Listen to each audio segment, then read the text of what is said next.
Hello friends, government job genuine notification channel पर आपका स्वागत है।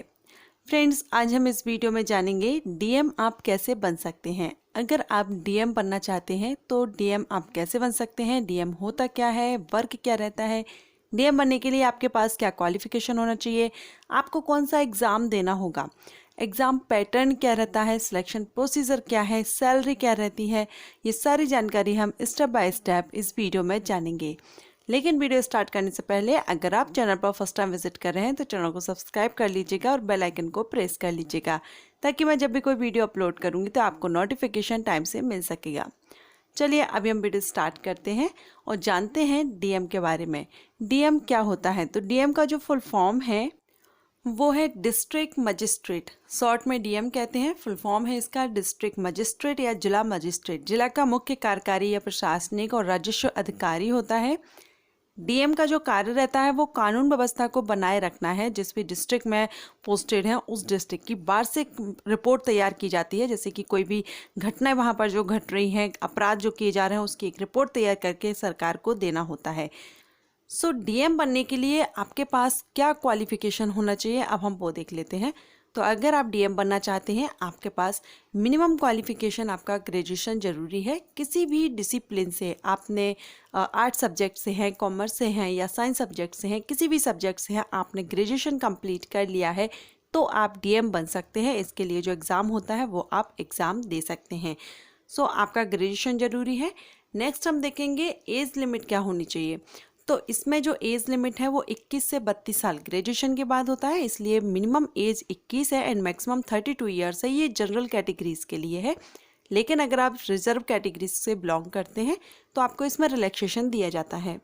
जैसे ओबीसी कैंडिडेट के लिए 35 ईयर है अपर age limit and SC ST candidate के लिए 37 एज अपर एज लिमिट रखी गई है।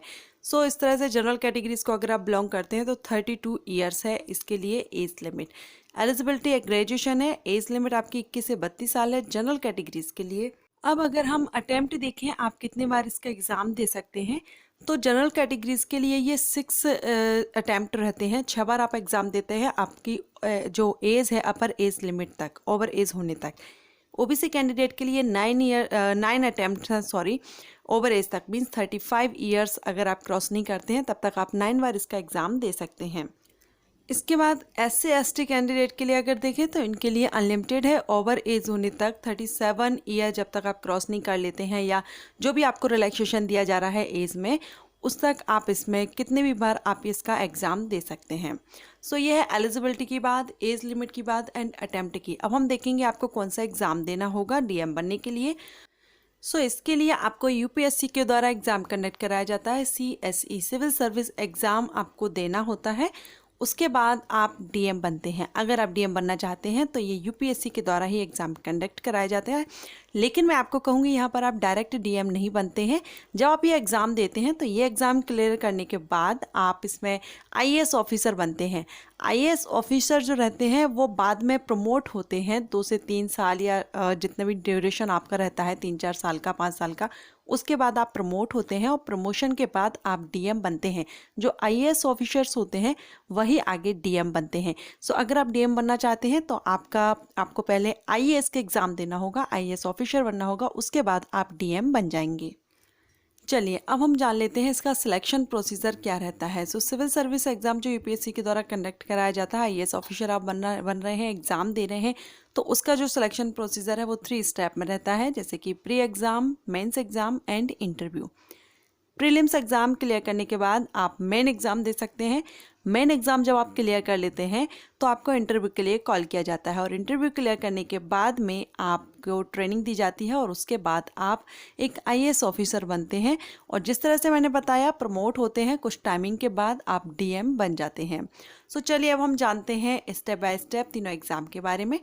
प्री एग्ज़ाम में 2 पेपर रहते हैं, जिसमें जनरल स्टडीज़ का रहता है, 200 मार्क्स का रहेगा। जनरल स्टडीज़ में आपका जिस तरह से क्वेश्चन किए जाते हैं आईएएस जो एग्ज़ाम रहते हैं उसी टाइप से आपका जनरल स्टडीज़, करंट अफेयर्स, इस तरह से क्वेश्चन आएगा उसमें। एंड साथ में सीसेट पेपर होता है।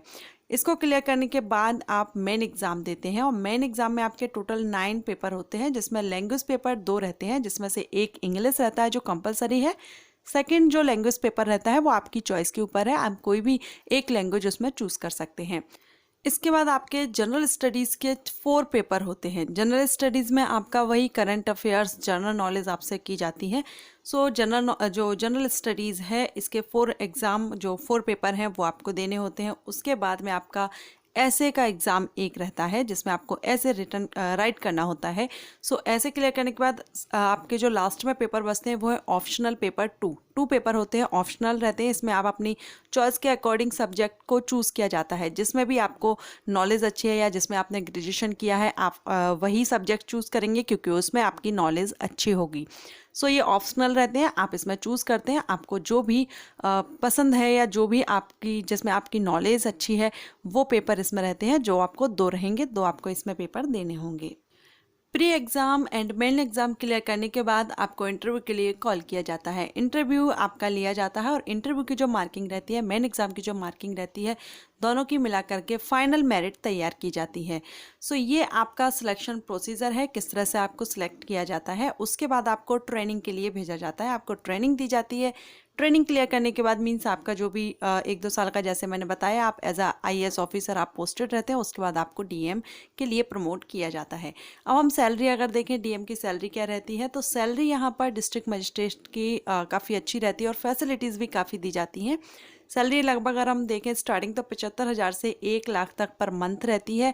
इसके अलावा फैसिलिटीज़ काफ़ी रहती हैं, रहने के लिए बंगला, गाड़ी और अदर अलाउंसेस भी साथ में काफ़ी फैसिलिटीज़ प्रोवाइड की जाती हैं। तो सैलरी जो DM की है वो अच्छी खासी रहती है। सो फ्रेंड्स, ये थी जानकारी DM बनने से जुड़ी हुई। जो अगर आप DM बनना चाहते हैं तो क्या आपके पास क्वालिफिकेशन होना चाहिए, सिलेक्शन प्रोसीजर क्या है, सैलरी क्या है, वर्क क्या रहता है, कौन सा आपको एग्ज़ाम देना होता है, ये सारी जानकारी मैंने स्टेप बाय स्टेप इस वीडियो में एक्सप्लेन की है और कोशिश की है कि आपको अच्छे से समझ आ जाए DM क्या होता है और आप कैसे बन सकते हैं। अगर आपको ये वीडियो पसंद आया हो या आपको थोड़ा बहुत भी हेल्पफुल रहा हो तो वीडियो को लाइक कर लीजिएगा।